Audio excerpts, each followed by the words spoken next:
హైవేర్స్ ఈరోజు పవన్ కళ్యాణ్ చేసిన ఒక పని ఈవెన్ వైసీపీలో ఉన్న వాళ్ళు సిగ్గుతో తలంచుకున్నారు. వాళ్ళ పార్టీలో ఎమ్మెల్సీ అని చెప్పేసి అతను అనంతబాబు డ్రైవర్ సుబ్రహ్మణ్యాన్ని దారుణంగా చంపి డోర్ డెలివరీ చేశాడు. అతనిని బ్రహ్మాండంగా బయటే ఉంచారు. ప్రజలంతా తిరగబడుతుంటే అప్పుడు అరెస్ట్ చేశారు. అది కూడా ఏదో రాజభవన్ అన్నట్టుగా వెళ్ళాడు. బెయిల్ మీద మరలా బయటకు వస్తే ఓ అబ్బా వైసీపీలు సంబరాలు చేసుకుంటూ వచ్చారు.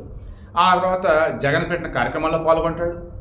ఆ తర్వాత వచ్చేసి వైసీపీ ప్రచార కార్యక్రమాల్లో పాల్గొంటాడు. అదేంటి మా పార్టీ సస్పెండ్ చేసిన సొల్లు కబుర్లు చెప్తారు. ఎమ్మెల్సీగా అలాగే ఉన్నాడు. ఎమ్మెల్సీ పదవి తీల. ఇది జగన్మోహన్ రెడ్డి. కమింగ్ టు పవన్ కళ్యాణ్ దగ్గర పోతాం. మొన్న మధ్య తిరుపతిలో కిరణ్ రాయల్ అనే వ్యక్తి వేరే పార్టీకి చెందిన ఆమె లేకపోతే వీళ్ళకి తెలిసిన ఆమె మొత్తానికి ఆరోపణలు చేశారు. లైంగిక ఆరోపణలు, ఇంకా వేరే బెదిరింపులు. ముందు పార్టీ నుంచి తాత్కాలికంగా సస్పెండ్ చేశారు. ఆ తర్వాత మాట్లాడుకుంటే ముందు అవన్నీ నువ్వు క్లియర్ చేసుకోరు అబ్బాయి అన్నారు. కమింగ్ టు జానీ మాస్టర్, అతను కూడా ముందు నువ్వు పార్టీ యాక్టివిటీస్ దూరంగా అని చెప్పి దూరం పెట్టేశారు. ఇప్పుడు శ్రేయకులం ఇన్ఛార్జ్ ఎవరైతే ఉన్నారో తూగుటనా పేరు మర్చిపోయినాను, ఆడామ పేరు ఇన్ఛార్జ్ ఆమె, వాళ్ళ హస్బెండ్ చంద్రబాబు, వీళ్ళ దగ్గర ఒక అతను పని చేస్తున్నాడు. పేరు శ్రీనివాసులు అలియాస్ రాయుడు. ఇతను వచ్చేసి ఏకంగా ఆమె దగ్గర డ్రైవర్గా చేశాడు, పిఏ కూడా చేశాడు. ఆమె పేరు చేతి మీద కూడా రాపించాడు పచ్చబోటు. మరి ఏమైందేంటో లాస్ట్ ఒక 2 yearsగా చేస్తున్న అతన్ని మన 2 వారాల క్రితం తీసేశారంట. ఇతనని ఇప్పుడు ఏ రేంజ్లో అంటే మనకున్న సమాచారం మేరకు ఎట్ ప్రూవ్ ఇంకా నిజ నిరూపణ ఏదో అంటారు సార్ అవ్వాలి, బట్ మనకున్న సమాచారం మేరకు అచ్చం రేణుకాస్వామి అనేవాడిని చంపారు చూశారు. ఇది కన్నడ హీరో చంపాడే, సేమ్ అదే ఫార్మాట్. మరి వీడు అలాగే ఈమెను వేధించాడా, వీడి దగ్గర సీక్రెట్ ఉన్నాయి తెలియాలి. అతను ఎలాగైతే రేణుకాస్వామి అనేవాడిని ఎలాగైతే దర్శనం వచ్చేసి బంధించి దారుణంగా చంపేసి నీరుమైనటువంటి కాలంలో పడేశారో ఇతనిని కూడా మనకున్న సమాచారం మేరకు రేణుగుంటలో ఓ చోట బంధించి ఘోరంగా కొట్టి చంపేసి ఇక ఆ తర్వాత అక్కడి నుంచి చెన్నై దగ్గర కోవం అని చెప్పేసి కోవం అని ఒక చిన్నపాటి నది లాంటిది కాలువ లాంటిది ఉంటే అక్కడ 5వ ఎగ్జిట్ ఏదో ఉంది, అక్కడ వేసేసారు బాడీ. ఎవరిది బాడీ అంటే ఎవరికి తెలియట్లా, మానవుడు కాదు అది ఇక్కడ కాదని చెప్పేసి అన్నారు. తీరా చూస్తే చేతిలో పచ్చబొట్టు. అండ్ ఆ తర్వాత రిమైనింగ్ అవి ఎంకరేజ్ చేస్తూ ఉంటే తెలిసింది ఏంటంటే ఈ పచ్చబొట్టు పేరుతో ఉన్న వాళ్ళు ఎవరు అన్నప్పుడు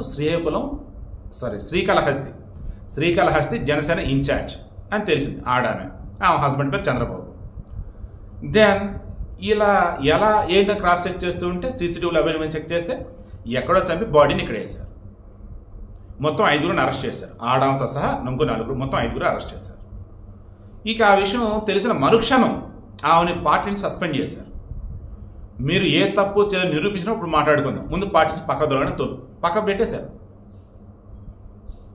పవన్ కళ్యాణ్ పడే వ్యక్తి అసలు ఏం చేస్తున్నాడు, అలా పార్టీకి సంబంధించి కాన్ఫ్లిక్ట్ మేనేజ్మెంట్ కాన్ఫ్లిక్ట్ సెల్ ఏదైతే ఉందో అక్కడ వచ్చేసి అజయ్ కుమార్ గారు ఏపీ టిట్కో చైర్మన్ కూడా ఉన్నట్టున్నారు. ఆయన మరి ఆయనందరూ తీసుకున్న డెసిషన్ నేతో అనుకోను, బట్ ఆయనకి ఫ్రీడమ్ అయితే ఉండిద్ది. ఎందుకంటే వాళ్ళ అన్నగారు పట్టాభి గారు నాకు బాగా క్లోజ్ అనమాట. తను చెప్పున్నారు పవన్ కళ్యాణ్ వీళ్ళ ఫ్యామిలీ ఎలా క్లోజ్ ఏంటి నెల్లూరులో ఉన్నప్పుడు అని. సో అలా నమ్మకంతో ఇచ్చి ఉండొచ్చు, అదే నమ్మకంతో నేను అడిగేస్తున్నాడు. బట్ పవన్ కళ్యాణ్ గారు చెప్పండి అయితే చేయడు కదా. సో అందుకు ఇప్పుడు నేను చెప్తుంది, ఈ వీడియో నేను మెయిన్ మెన్షన్ చేస్తుంది. రాజకీయం అంటే మన పార్టీ వాడు ఏం చేసినా పులుంకోవటం, మన పార్టీ వాడు ఏం చేసినా ఏమనద్దు అన్నట్టు ఇది కాదు.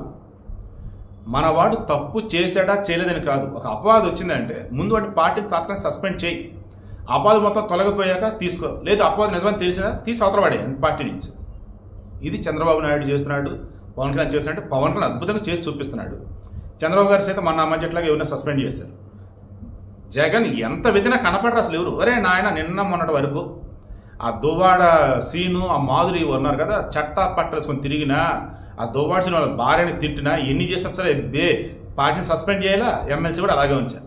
ఇక మొన్న మధ్య ఈ మాధురి ఏదో నోరు జారితో దువ్వాడ సీను వీళ్ళు రీల్స్ చేస్తూ హడావిడితో చేస్తుంటే ఎక్కడో ఏదో లోకేష్ను పవన్ కళ్యాణ్ ఏదో మెచ్చుకోవడం చేశారు. ఇక అది చూసి జగన్ తట్టుకోలేకపోయాడు. దాన్ని ఇంకా క్రమశిక్షణ చర్యలు అంటూ పార్టీని సస్పెండ్ చేశారు. ఇక అప్పుడు మాధురి నోరైతుంది, ఇంకా మేమేం తప్పు చేస్తున్నాం పార్టీని సస్పెండ్ చేస్తాం, మాకన్నా అడ్డదిడ్డంగా చేస్తారు ఎంతమంది లేరు, గట్టిగా వేసుకున్నారు ఇంకా.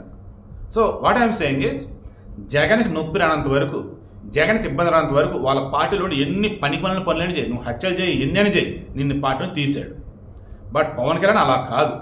రాజకీయం అంటే ఇది. ఈ కాలంలో ఇటువంటి రాజకీయాలు చేస్తున్న పవన్ కళ్యాణ్ మనస్ఫూర్తిగా హ్యాట్స్ ఆఫ్ చెప్తూ ఉంది.